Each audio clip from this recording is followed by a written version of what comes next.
Hello. Welcome to Market Discussion of the Day. Today, January 16, 2026.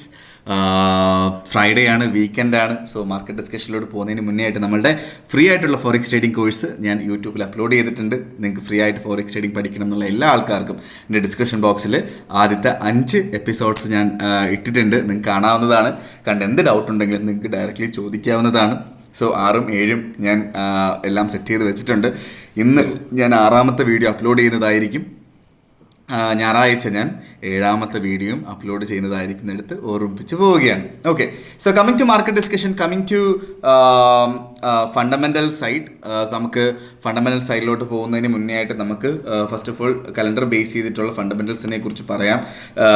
അല്ലാത്ത ന്യൂസുകളെ പറ്റിയൊക്കെ നിങ്ങൾക്ക് അറിയാം എന്നുള്ളൊരു കാര്യം നമ്മൾ അതിനെക്കുറിച്ച് ഓവറായിട്ട് പറഞ്ഞ് ഒരുപാട് കൺഫ്യൂസ് ചെയ്യിപ്പിക്കുന്നില്ല.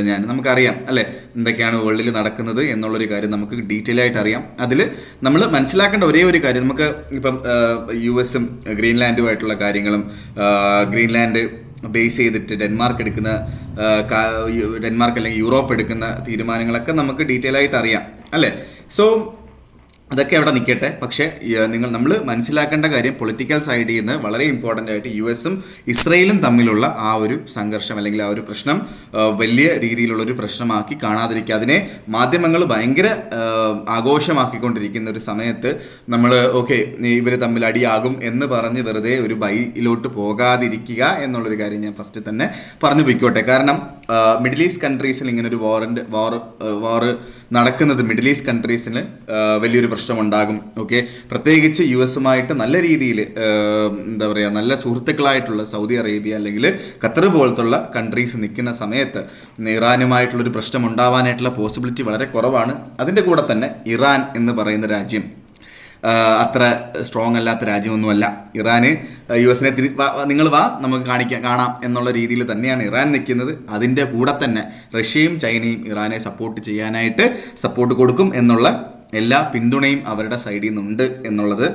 എന്നീ 3 കാര്യങ്ങൾ കൊണ്ടിട്ട് തന്നെ ഇവിടെ ഒരു വാർ നടക്കും എന്നുള്ളതിനകത്ത് യാതൊരു അങ്ങനെ ഒരു പോസിബിലിറ്റി ഇല്ല. പക്ഷേ ഈ ഒരു മനുഷ്യനെ കണ്ടോ, ഈ ഒരു മനുഷ്യനുള്ളിടത്തോളം നമുക്കൊന്നും പറയാൻ പറ്റില്ല എന്നുള്ളൊരു കാര്യമാണ് നമ്മൾ ഏറ്റവും ഇമ്പോർട്ടൻ്റ് ആയിട്ട് മനസ്സിലാക്കേണ്ടത്. അപ്പോൾ എന്ത് വേണമെങ്കിലും സംഭവിക്കാം. ഈ മനുഷ്യൻ എന്താണ് ചെയ്യാൻ പോകുന്നതെന്ന് പുള്ളിക്ക് പോലും അറിയില്ല അല്ലേ. പുള്ളിക്കാരൻ പെട്ടെന്ന് തീരുമാനിക്കുകയാണ് എന്നാൽ പിന്നെ എന്നൊക്കെ ആവാം. പക്ഷേ അല്ലാത്ത പക്ഷം വേറെ ഒരു പ്രശ്നങ്ങളും ഉണ്ടാവത്തില്ല എന്ന് തന്നെ പ്രതീക്ഷിക്കാം. ബാക്കിയുള്ള കാര്യങ്ങളൊക്കെ നടക്കുന്നുണ്ട്, നമ്മളുടെ സിഗ്നൽസിൽ നടക്കുന്നുണ്ട്. അതൊക്കെ നമുക്ക് നമ്മളുടെ ലെവൽസിലോട്ട് വന്നു കഴിഞ്ഞാൽ നമുക്ക് മാർക്കറ്റിൽ നിന്ന് ട്രേഡ് എടുക്കാം എന്നുള്ളൊരു കാര്യം മാത്രം മനസ്സിലാക്കി പ്രോപ്പറായിട്ട് നമ്മൾ ചെയ്യേണ്ട കാര്യം റിസ്ക് മാനേജ് ചെയ്ത് മുന്നോട്ട് പോവുക. കാരണം നമ്മൾ ഒരുപാട് പൊളിറ്റിക്കലായിട്ടുള്ള ഇഷ്യൂസിനെ കുറിച്ച് സംസാരിക്കുകയും അതിനെക്കുറിച്ച് ചിന്തിക്കുകയും ചെയ്തു കഴിഞ്ഞാൽ നമുക്ക് ഒരു തീരുമാനവും എടുക്കാൻ പറ്റില്ല.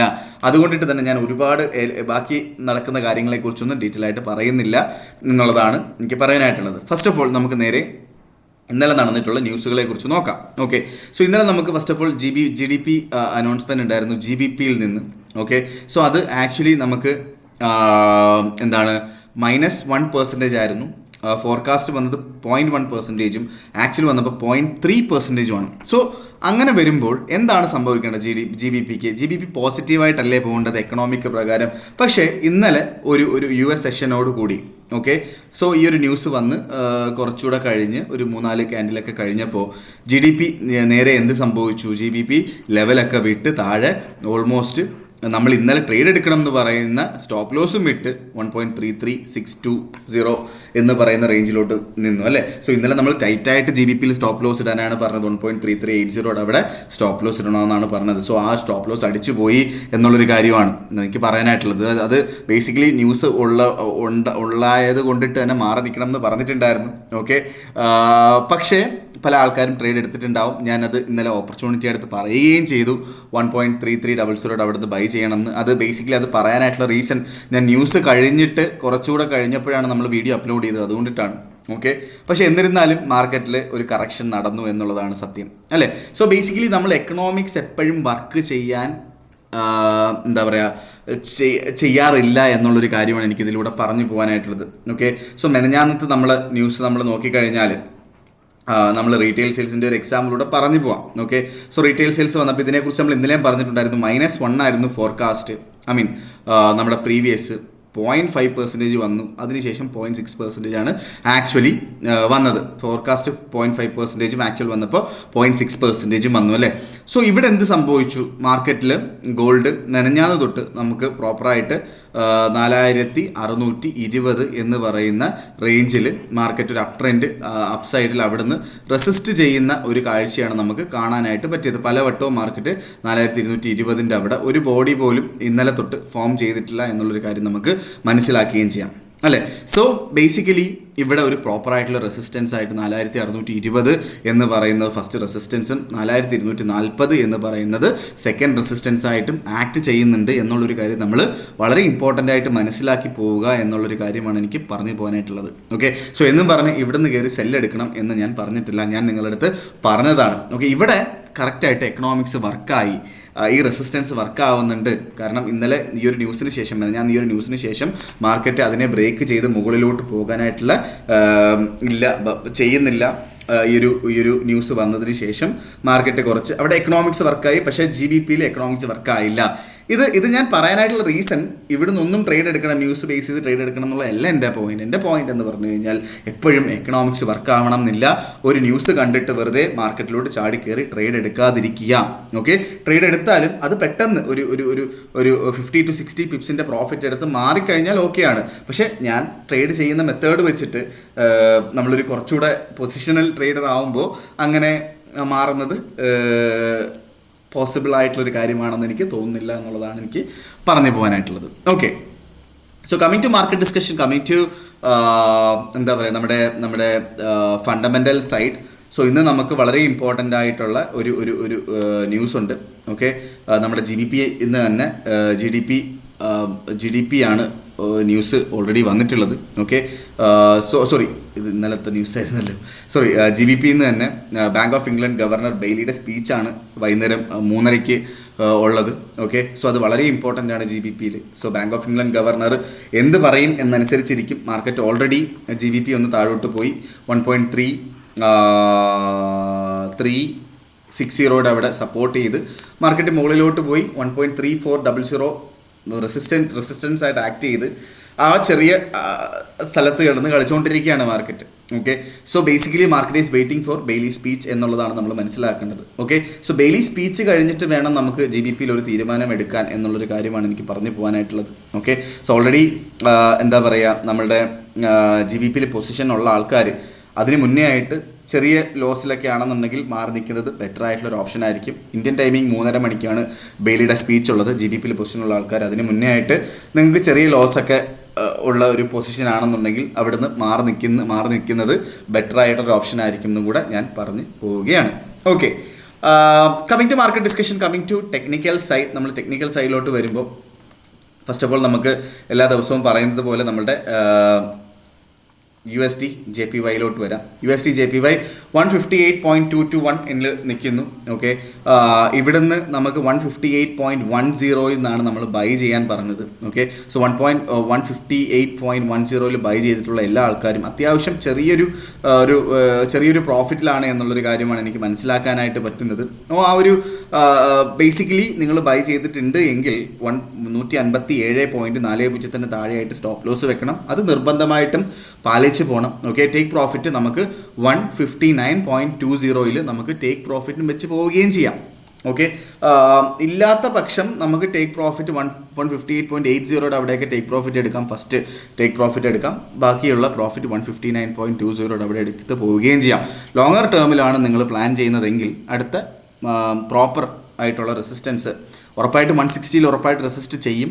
അതിനുശേഷം 162 മാർക്കറ്റ് പോകുന്നത്. സോ 158 to 162 എന്ന് പറയുന്നതാണ് നമ്മളുടെ ഒരു ലോങ്ങർ ടേമിലോട്ടുള്ളൊരു എൻട്രി. ഓൾമോസ്റ്റ് 400 പിപ്പ് ഇവിടുന്ന് മൂവ് ചെയ്യാനായിട്ട് കിടപ്പുണ്ട്. ഓക്കെ, സോ അങ്ങനെ 162 എന്ന് പറയുന്ന 2000-ന് ശേഷമുള്ള ഓൾ ടൈം ഹൈ ആണ് 162. ഓക്കെ, സോ അത് ഈ 162 എത്തിയത് എന്നാണെന്ന് വെച്ച് കഴിഞ്ഞാൽ ഏകദേശം 1 വർഷം മുന്നേ ആയിട്ടാണ്. ഓക്കെ, 162 മാർക്കറ്റ് എത്തിയത്.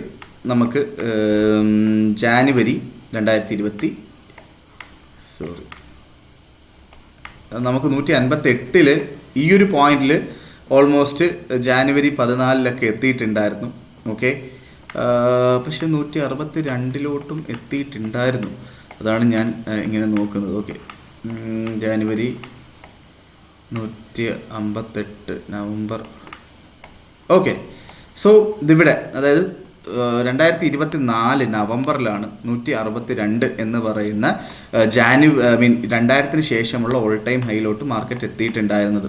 ഓക്കെ, സോ ആ ഒരു ഓൾ ടൈം ഹൈ ആക്ച്വലി നിങ്ങളൊന്ന് ആലോചിച്ച് നോക്കിയേ, വെറും ഒരു 142 എത്താനായിട്ട്. സോ ഇത് ഓൾ ടൈം ഹൈ എത്തിയത് എന്നാണ് 7/10/2000 ഇത് എനിക്ക് തോന്നുന്നു ഓഗസ്റ്റിലാണ്. ഓക്കെ, സോ ഓഗസ്റ്റ് 10 ഇത് നമുക്ക് ഇവിടെ എത്തിയത്. ഓക്കെ, 161.5 എത്തിയത്. So July 10. ഓക്കെ, ഇത് ഓഗസ്റ്റ് 5 ആയപ്പോൾ, ഓക്കെ, ഓൾമോസ്റ്റ് 25 ദിവസം കൊണ്ട്, ഓക്കെ, 25 ദിവസം കൊണ്ട് ഇത് 141.60, ഓൾമോസ്റ്റ് 2000 പിപ്പിൻ്റെ മൂവ്മെൻ്റ് ആണ് വെറും 25 ദിവസം കൊണ്ട് GBP USD അന്നുണ്ടായത് എന്നുള്ളൊരു കാര്യം ഞാൻ നിങ്ങളുടെ അടുത്ത് ഇത് എൻ്റെ മനസ്സിലുണ്ടായതുകൊണ്ടിട്ട് ഞാൻ എടുത്ത് പറഞ്ഞതേ ഉള്ളൂ കേട്ടോ. ഓക്കെ, സോ അങ്ങനെയൊക്കെ മൂവ് ആകാം എന്നും പറഞ്ഞ് അവിടുന്ന് സെല്ലെടുക്കണം എന്നൊന്നും അല്ല ഞാൻ പറയുന്നത് കേട്ടോ. അവിടുന്ന് പെട്ടെന്ന് തന്നെ മാർക്കറ്റ് റിക്കവർ ആവുകയും ജസ്റ്റ് ഒരു ഒക്ടോബർ ഡിസംബർ ആയപ്പോഴത്തേക്ക് വീണ്ടും 158 വന്നു. ഓക്കെ, വീണ്ടും 142 പോയി ഈ കഴിഞ്ഞ ഏപ്രിലിൽ. ഓക്കെ, വീണ്ടും 150 പോയി, വീണ്ടും ഇപ്പോൾ 158 വന്നിരിക്കുന്നു. സോ അതായത് ഞാൻ പറഞ്ഞു വരുന്നത് 142 to 162 എന്ന് പറയുന്നതാണ് ഒരു ലോങ്ങർ ടേം ഈ പറയുന്ന JPYയുടെ റേഞ്ച് എന്ന് പറയുന്നത്. ഓക്കെ, സോ നമുക്ക് എൻ്റെ പോയിന്റ് എന്ന് പറഞ്ഞാൽ 162 ബ്രേക്ക് ചെയ്ത് മുകളിലോട്ട് പോയില്ല എങ്കിൽ ഉറപ്പായിട്ടും മാർക്കറ്റ് താഴോട്ട് വരും. ഓക്കെ, സോ 162 നമുക്ക് അടുത്ത വലിയൊരു ഓപ്പർച്യൂണിറ്റി 162 to 142 എന്ന് പറയുന്ന ഒരു ഓപ്പർച്യൂണിറ്റി ഉണ്ട്. അത് നിങ്ങൾക്ക് വേണമെങ്കിൽ ഒരു ലോങ്ങർ ടേം പ്ലാൻ ചെയ്ത് മുന്നോട്ട് പോകാവുന്നതാണ് എന്നുള്ളതാണ് എനിക്ക് പറയാനായിട്ടുള്ളത്. ഓക്കെ, സോ 162 to 142 വരെയുള്ള ഒരു ലോങ്ങർ ടേം പ്രോഫിറ്റ് എടുക്കാനായിട്ട് നിങ്ങൾ നിങ്ങൾ പ്ലാൻ ചെയ്യുക. ആ പ്ലാനിങ് എന്ന് പറയുന്നത് ബേസിക്കലി നമ്മളുടെ എന്താ പറയുക, നമ്മൾ ട്രേഡ് ചെയ്യുന്ന, ഇപ്പം ഞാൻ ട്രേഡ് ചെയ്യുന്ന ബ്രോക്കർ വന്നിട്ട് സ്റ്റാർ ട്രേഡർ എന്ന് പറയുന്ന ഒരു ബ്രോക്കറാണ്. സ്റ്റാർ ട്രേഡറിനെ കുറിച്ച് പറയുമ്പോൾ നമുക്ക് ഫസ്റ്റ് ഓഫ് ഓൾ നമ്മൾ ആദ്യമേ ഇൻവെസ്റ്റ് ചെയ്യുന്ന ഇന്ത്യൻ ക്ലയൻസ് ആണെങ്കിൽ ആദ്യത്തെ $500 50% ബോണസും, ഓക്കെ, ടോട്ടൽ എത്രയാണോ ഡെപ്പോസിറ്റ് ചെയ്യുന്നത് അതിൻ്റെ 20% ബോണസും കമ്പനി തരുന്നുണ്ട്. ഓക്കെ, സോ ഞാൻ ജസ്റ്റ് ഒന്ന് കാണിച്ചു തരാം. അതിൻ്റെ കൂടെ തന്നെ എല്ലാ റെഗുലേഷൻസും നിങ്ങൾ ധൈര്യമായിട്ട് നമുക്ക് അക്കൗണ്ട് സ്റ്റാർട്ട് ചെയ്യാൻ പറ്റുന്ന ഒരു ബ്രോക്കറാണ്. കാരണം എല്ലാ രീതിയിലുള്ള റെഗുലേഷൻസും ഉള്ളൊരു ബ്രോക്കറാണ്. ഓക്കെ, സോ UAE ബേസ് ചെയ്തിട്ടുള്ള സ്കാഡ റെഗുലേഷൻ, എന്താ പറയുക, ഓസ്ട്രേലിയ ബേസ് ചെയ്തിട്ടുള്ള ASICയുടെ റെഗുലേഷൻസ് ഒക്കെ ഉള്ളൊരു ബ്രോക്കറാണ്. അതുകൊണ്ട് ധൈര്യമായിട്ട് നമുക്ക് ഇതിനകത്ത് സ്റ്റാർട്ട് ചെയ്യാം എന്നുള്ളതാണ് എനിക്ക് പറഞ്ഞു പോകാനായിട്ടുള്ളത്. ഇതിനകത്ത് എൻ്റെ ഇൻ്റർനെറ്റിന് ചെറിയ സ്ലോ ആയതുകൊണ്ടാണെന്ന് തോന്നുന്നു നമുക്ക് വെബ്സൈറ്റിൽ ക്ലിക്ക് ചെയ്ത് കയറാനായിട്ട് ചെറിയ എന്തോ ഒരു ബുദ്ധിമുട്ട് കാണിക്കുന്നുണ്ട്. ഓക്കെ, സോ ബേസിക്കലി ഞാൻ പറഞ്ഞു പോകാം. നമ്മളുടെ റെഗുലേഷൻസ് എല്ലാം പക്കയാണ്. അതിൻ്റെ കൂടെ തന്നെ ഇവരുടെ പ്രൊമോഷൻ്റെ പേജിൽ നിങ്ങൾ കയറി നോക്കിയാൽ, നിങ്ങൾ ഫോണിലാണെങ്കിലും കയറി നോക്കിയാൽ മതി. 50+20 എന്ന് കാണാം ഇന്ത്യൻ ക്ലയൻസിന്, യൂറോപ്യൻ ക്ലയൻസിന് 100+20 എന്ന് കാണാം. അതായത് ആദ്യത്തെ $500 50% ബോണസും ടോട്ടൽ എത്രയാണോ ഡെപ്പോസിറ്റ് ചെയ്യുന്നത് അതിൻ്റെ 20% ബോണസുമാണ് ഇന്ത്യൻ ക്ലയൻസിന് കിട്ടുന്നത്. അതായത് $1000 ഡെപ്പോസിറ്റ് ചെയ്യുന്ന ഒരാൾക്ക് $1,350 ട്രേഡ് ചെയ്യാം. $10,000 ഡെപ്പോസിറ്റ് ചെയ്യുന്ന ഒരാൾക്ക് $12,250 ട്രേഡ് ചെയ്യാം. ആ 2000 എക്സ്ട്രാ കിട്ടുന്ന 2000 ഉണ്ടല്ലോ, അത് നമുക്ക് JPYയിലും അതേപോലെ GBPയിലും നമുക്ക് ലോങ്ങർ ടേമിൽ പ്ലാൻ ചെയ്യാം വേണമെങ്കിൽ കേട്ടോ. ഇത് സ്വിംഗ് ട്രേഡേഴ്സിന് വേണ്ടുന്നൊരു കാര്യം പറയുന്നൊരു കാര്യമാണ്. അപ്പം യൂറോപ്യൻ ക്ലയൻസിനാണെങ്കിൽ ആദ്യത്തെ $1000 100% ബോണസും, ഓക്കെ, ടോട്ടൽ എത്രയാണോ ഡെപ്പോസിറ്റ് ചെയ്യുന്നത് 20% ബോണസുമാണ് കിട്ടുന്നത്. എപ്പോഴൊക്കെ ഡെപ്പോസിറ്റ് ചെയ്യുന്നു അപ്പോഴൊക്കെ 20% ബോണസ് കമ്പനി തരികയും ചെയ്യും. അതൊരു എക്സ്ട്രാ ബെനിഫിറ്റ് ആണ്. ഓക്കെ, സോ സ്റ്റാർ ട്രേഡിൽ നിങ്ങൾക്ക് അക്കൗണ്ട് സ്റ്റാർട്ട് ചെയ്യണമെന്നുണ്ടെങ്കിൽ എൻ്റെ ഡിസ്ക്രിപ്ഷൻ ബോക്സിൽ എൻ്റെ ലിങ്ക് കൊടുത്തിട്ടുണ്ട്. അത് ത്രൂ ആണ് നിങ്ങൾ ചെയ്യുന്നതെങ്കിൽ അത് ത്രൂ ചെയ്തതിന് ശേഷം എനിക്കൊരു മെസ്സേജ് അയക്കുകയോ അല്ലെങ്കിൽ എന്നെ കോൺടാക്ട് ചെയ്താൽ ഞാൻ ഡയറക്റ്റ്ലി നിങ്ങളുടെ ബിസിനസ് ഡെവലപ്മെൻറ്റ് മാനേജറായിട്ട് ആക്ട് ചെയ്യുകയും ചെയ്യും എന്നുള്ളൊരു കാര്യം കൂടെ ഞാൻ എടുത്ത് പറഞ്ഞു പോവുകയാണ്. ഓക്കെ, സോ നമ്മളുടെ JPY USD JPY 158.20 ഇപ്പോൾ നിൽക്കുന്നു. 158.10 അവിടെയൊക്കെ നമുക്ക് ബൈ ചെയ്ത് മുന്നോട്ട് പോവുകയും ചെയ്യാം. നിങ്ങളുടെ ഇഷ്ടമാണ്. ഒന്നുകിൽ 162 അല്ലെങ്കിൽ ഇന്നത്തെ ദിവസത്തിൻ്റെ 1:1.5 റേഷ്യോയിൽ നിങ്ങൾക്ക് പ്രോഫിറ്റ് എടുത്ത് മാറുകയും ചെയ്യാം എന്നുള്ളൊരു കാര്യമാണ് എനിക്ക് USD JPYയിൽ പറഞ്ഞു പോകാനായിട്ടുള്ളത്. ഓക്കെ, നേരെ നമ്മൾ യൂറോയിലോട്ട് വരാം. 1.1600 നിൽക്കുന്നു. പ്രത്യേകിച്ച് ഒരു റെക്കമെൻഡേഷനും ഇല്ല. യൂറോ തൽക്കാലം മാറി നിൽക്കുക എന്നുള്ളത് തന്നെയാണ് എനിക്ക് പറഞ്ഞു പോകാനായിട്ടുള്ളത്. GBPയിലോട്ട് വരാൻ നേരത്ത് GBP 3 മണിക്ക് ബെയിലിയുടെ സ്പീച്ചിന് ശേഷം മാത്രം നമുക്ക് തിങ്കളാഴ്ച ട്രേഡ് ചെയ്യുന്നതായിരിക്കും ബെറ്റർ ആയിട്ടുള്ള കാര്യം. സോ ബേസിക്കലി തിങ്കളാഴ്ച നമുക്ക് നല്ലൊരു ലെവലിൽ കിട്ടുകയാണ് എങ്കിൽ 1.3300 ഇത് ഡെയിലി ക്യാൻഡിലാണ്. ഓക്കെ, സോ നമ്മൾ കഴിഞ്ഞ കുറച്ച് കാലം മുന്നേ ഓൾമോസ്റ്റ് ഒരു ഒക്ടോബർ 2025 ഓക്കെ നമ്മളൊരു വലിയൊരു ലോ കണ്ടതാണ് GBP 1.300 എന്ന് പറയുന്ന റേഞ്ചിൽ നിന്ന് ബൈ ചെയ്യാനായിട്ട് ഞാൻ പറഞ്ഞിട്ടുണ്ടായിരുന്നു. പല ആൾക്കാരും അവിടെ നിന്ന് ബൈ ചെയ്തിട്ടുണ്ട്. ഓക്കെ, സോ അവിടെ നിന്ന് ഒരു ലോങ്ങർ ടേമിലോട്ട് ഒരു ലോട്ടൊക്കെ ട്രേഡ് ചെയ്തിട്ടുള്ള ആൾക്കാരാണ് എങ്കിൽ വിത്തിൻ 2 months അവരുണ്ടാക്കിയിട്ടുള്ള പ്രോഫിറ്റ് മോർ ദാൻ $5,000 ആണ്. ഓക്കെ, സോ അങ്ങനെ പ്ലാൻ ചെയ്യുക GBPയിൽ. കാരണം നമ്മളൊരു 6 months കഴിയുമ്പോൾ 1.4 എന്ന് പറയുന്ന റേഞ്ചിലോട്ട് GBP എത്തും. ഓക്കെ, സോ അവിടെ നമുക്ക് ലോങ്ങർ ടേമിൽ പ്ലാൻ ചെയ്യാം എന്നുള്ളൊരു കാര്യമാണ്. വിത്തിൻ 2-3 months അല്ലെങ്കിൽ ഒരു 6 months നമുക്ക് 1.4 എന്ന് പറയുന്ന റേഞ്ചിലോട്ടൊക്കെ മാർക്കറ്റ് എത്തും. അൺലെസ് പുടിൻ കയറി UK അറ്റാക്ക് ചെയ്തില്ല എങ്കിൽ, റഷ്യ അങ്ങനെ ഒരു വാർ നടന്നില്ല എങ്കിൽ. ഓക്കെ, സോ അത് ഉറപ്പായിട്ടും വേറൊരു സീനിലോട്ട് പോകും. ഓക്കെ, അല്ലെങ്കിൽ അവിടുത്തെ പൊളിറ്റിക്കൽ ആയിട്ടുള്ള എന്തെങ്കിലും പ്രശ്നങ്ങൾ വരികയും ഇപ്പോൾ റൂളിംഗ് പാർട്ടി മാറുകയൊക്കെ ചെയ്ത് കഴിഞ്ഞാൽ ഉറപ്പായിട്ടും GBP താഴെ വീഴും.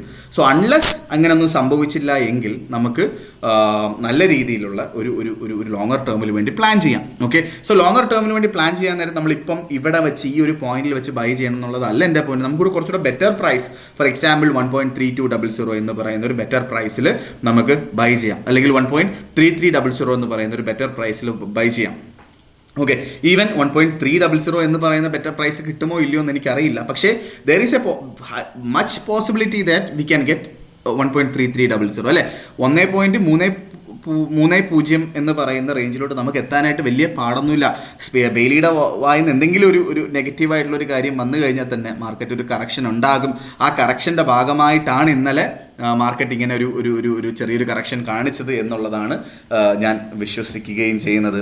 Okay, so basically GBP USD നമുക്ക് ഒന്നുകൂടെ വെയിറ്റ് ചെയ്തിട്ട് വാങ്ങാം. ഇല്ലാത്ത പക്ഷം നമുക്ക് ഇന്ന് നമുക്ക് മാർക്കറ്റ് നമുക്ക് ഇന്നത്തെ ഒരു അവർലി ക്യാൻഡിലോട്ട് പോകുമ്പോൾ ഇന്ന് അവസാനിക്കുന്നത് ബെയിലിയുടെ സ്പീച്ചിന് ശേഷം മാർക്കറ്റ് വീണ്ടും താഴെ വീണു 1.3300 എത്തിക്കഴിഞ്ഞാൽ തിങ്കളാഴ്ച രാവിലെ 7:30 മണിക്ക് 1.3300 അവിടെയൊക്കെ ആണ് എങ്കിൽ നമുക്ക് അവിടെ നിന്ന് ബൈ ചെയ്ത് മുന്നോട്ട് പോകാം. നേരെ മറിച്ച് 1.3360 ഓക്കെ 1.3360 ഇന്നലത്തെ ലോ ആ ഒരു ഏരിയയിലൊക്കെയാണ് നമുക്ക് തിങ്കളാഴ്ച രാവിലെ കിട്ടുന്നെങ്കിൽ അവിടെ നിന്ന് വേണമെങ്കിലും ബൈ ചെയ്ത് മുന്നോട്ട് പോകാം. ഓക്കെ, സോ നേരെ മറിച്ച് മാർക്കറ്റ് മുകളിലോട്ടാണ് 1.3400 മുകളിലായിട്ട് മാർക്കറ്റ് ഇന്ന് ബെയിലിയുടെ സ്പീച്ചോടുകൂടി പോവുകയും തിങ്കളാഴ്ച രാവിലെ 1.3400 അവിടെ കിട്ടുകയും ചെയ്താൽ നമുക്ക് അവിടെ നിന്ന് വേണമെങ്കിൽ നമുക്ക് GBP ബൈ ചെയ്ത് ഒരു ഇൻട്രാഡേ രീതിയിൽ പ്രോപ്പറായിട്ടുള്ള സ്റ്റോപ്പ് ലോസ് ഇട്ട് 1.1500 1:1.5 റേഷ്യോയിൽ നമുക്ക്